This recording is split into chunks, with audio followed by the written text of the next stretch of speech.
Once, as a student at the medical institute, I worked as a nurse in the surgical department of our district hospital. I had to be on duty regularly at night. My tasks included checking on patients, giving painkillers, and other less pleasant things.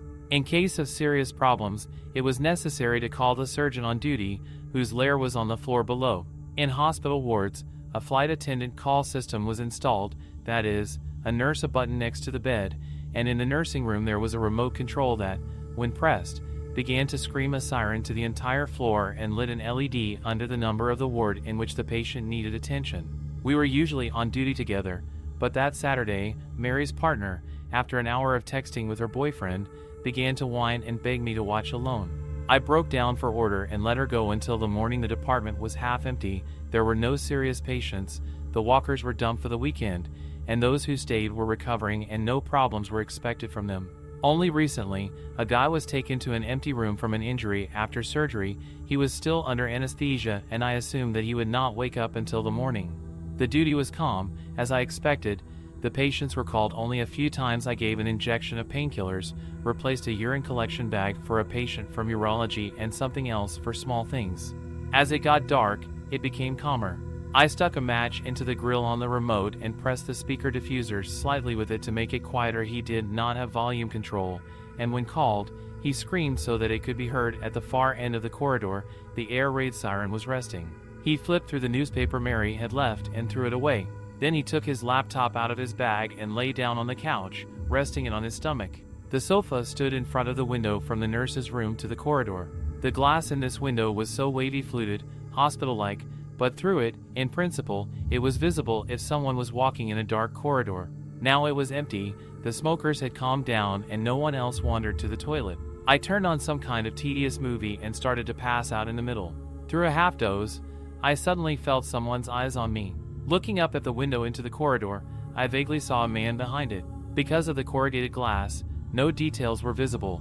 I only managed to notice that he was dressed in black, and on his head he had some kind of strange headdress, similar to a red hat. His face looked like a pale oval. For sure, he saw me only as a bright spot behind the glass, but I felt with my skin how intently he was looking at me and that he had been standing and looking for quite a long time. I jumped off the couch with a jerk.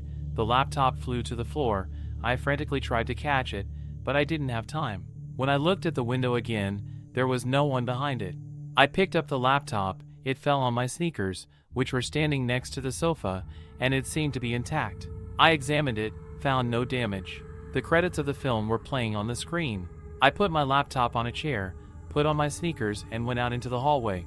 Of course, there was no one there. There was silence, except for the occasional snore of one of the elderly patients. Wondering what the hell could be staring at me through the window, I returned to the nurse's room, collapsed on the couch again, and, despite what I had experienced, somehow passed out very quickly. I woke up to Mary, who had returned after dark, tugging at me. "What happened?" I asked, straining my eyes. "The trauma patient, have you seen him?" she was saying in a frightened voice. I got up and went to the room where this injured man was lying. When I saw him, I realized that there was no one else to help. There was a pool of blood under the bed, wrapped in bandages like a mummy, and his face was greenish. But that's not what scared me. The guy managed to break both legs and his right arm somewhere, and he could only move his left. Apparently, he came out of anesthesia early, started twitching and accidentally tore the tube out of the clavicular catheter from where blood flowed, which did not stop until it all flowed out. The most terrible thing is that the entire wall around the nurse's call button was covered with bloody fingers. He obviously pressed it more than once or even 10 times, hit it. I rushed into the nurse's room. It was on the remote control. I pulled it back and saw a bright red LED, but I didn't hear anything, and this siren has to scream until you turn it off manually. And then I realized that I had damaged the speaker with my stupid match, and it cost the life of the patient from the injury. For the next half hour, Mary and I, without collusion, put things in order in the ward. Basically, it all came down to the fact that we washed the wall and the dead man's fingers of blood. An accident, bled out, it happens, no one is to blame. That's how it turned out in the end. No one in the hospital needs unnecessary problems. A few days later, I came across a note in the events and incidents section on the website of our district.